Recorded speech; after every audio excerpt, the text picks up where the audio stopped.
आप देख रहे हैं बीए न्यूज, खबर हमारी फैसला आपका। इस वक्त की बड़ी खबर।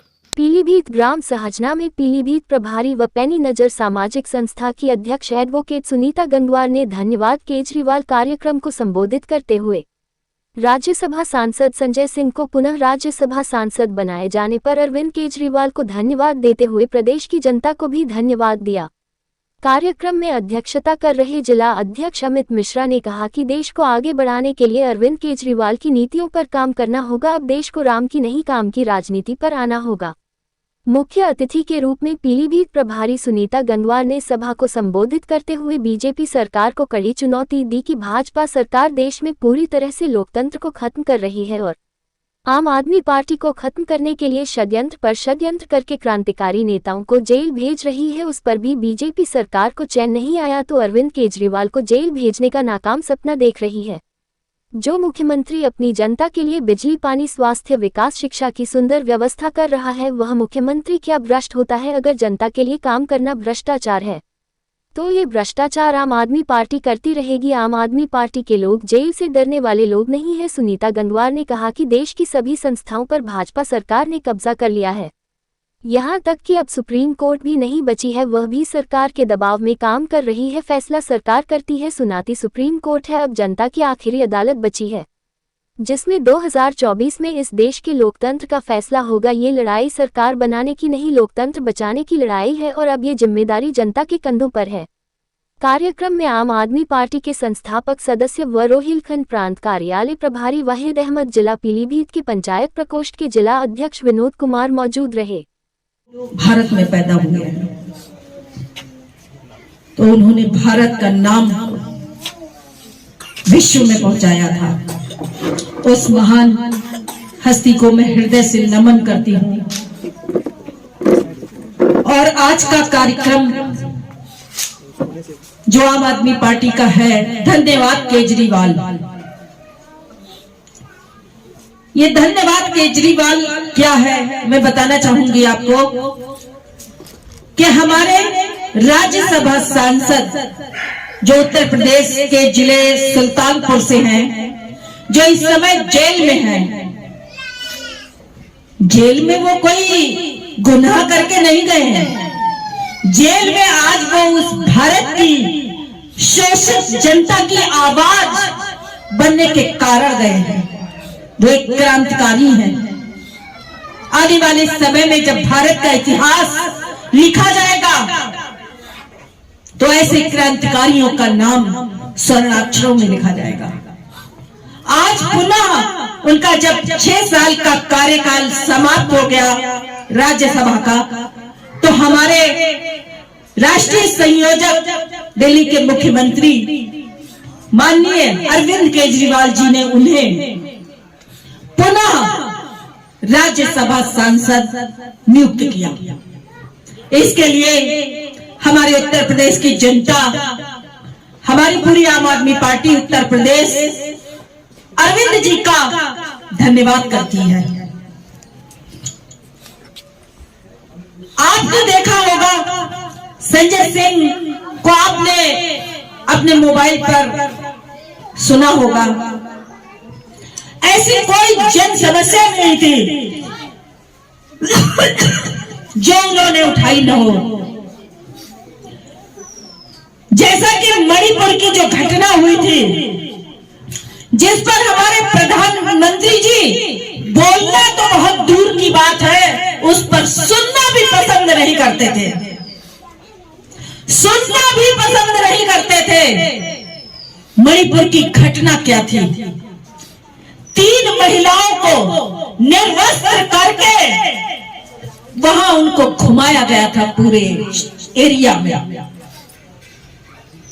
इससे ज्यादा शर्मनाक स्थिति और क्या हो सकती है? मैं भी एक महिला हूं, यहां बैठी हमारी ये बहनें महिलाएं हैं। अगर हम में से किसी के साथ ये घटना घटती तो सोचो कैसा लगता। लेकिन इस देश का प्रधानमंत्री जो अपने आप को कहता है कि मैं इस देश का अभिभावक हूं, वो उन महिलाओं को, उन बेटियों के साथ ये कुकृत्य होने पर भी शब्द बोलना तो दूर, अगर कोई बोलेगा तो उसे जेल में डालेंगे। ये तानाशाही उन्होंने दिखाई है। तब हमारे राज्यसभा सांसद संजय सिंह ने आंखों में आंखें डालकर प्रधानमंत्री जी से सवाल पूछा था कि ये घटना क्यों घटी। मणिपुर में तो आपका शासन है, मणिपुर में बीजेपी की सरकार थी। आप तो कहते हैं हम महिलाओं के लिए बहुत कार्य कर रहे हैं, महिलाएं बीजेपी राज्य में सुरक्षित है। यही सुरक्षित है महिलाएं। इस बात पर उनको संसद से निकाल दिया गया, उनको सस्पेंड कर दिया गया। ये गुनाह था उनका। तब उन्होंने संसद के बाहर सड़क पर बैठकर अपनी बात जनता के सामने रखी। उन्होंने सड़क पर ही संसद बना दी और उसके बाद, क्योंकि वो शेर थे कि मेरे मरने के बाद अगर अरविंद केजरीवाल हो तो उसको वोट देना। जिसकी जनता उसके लिए ये कह रही है, यानी कि उसकी जनता उससे इतनी संतुष्ट है, इतनी खुश है, उस मुख्यमंत्री को आप जेल में डालने का षड्यंत्र करते हैं। प्रधानमंत्री जी, आपको लज्जा नहीं आती इस बात के लिए? भाई लज्जा कैसे आएगी जब महिलाएं निर्वस्त्र होकर घुमाई जाती है, तब आपको लज्जा नहीं आती है, तो आपको इन बातों से लज्जा कहां आएगी? इसलिए आम आदमी पार्टी क्रांतिकारियों की पार्टी है। जो आज हमारे क्रांतिकारी नेता संजय सिंह, सत्येंद्र जैन, मनीष सिसोदिया जेल में है, तो ये समझ लेना ये आज के इस दौर के भगत सिंह, राजगुरु और सुखदेव है। ये कलेजा, ये साहस जेल में जाने का केवल आम आदमी पार्टी के लोगों में है, किसी में नहीं है।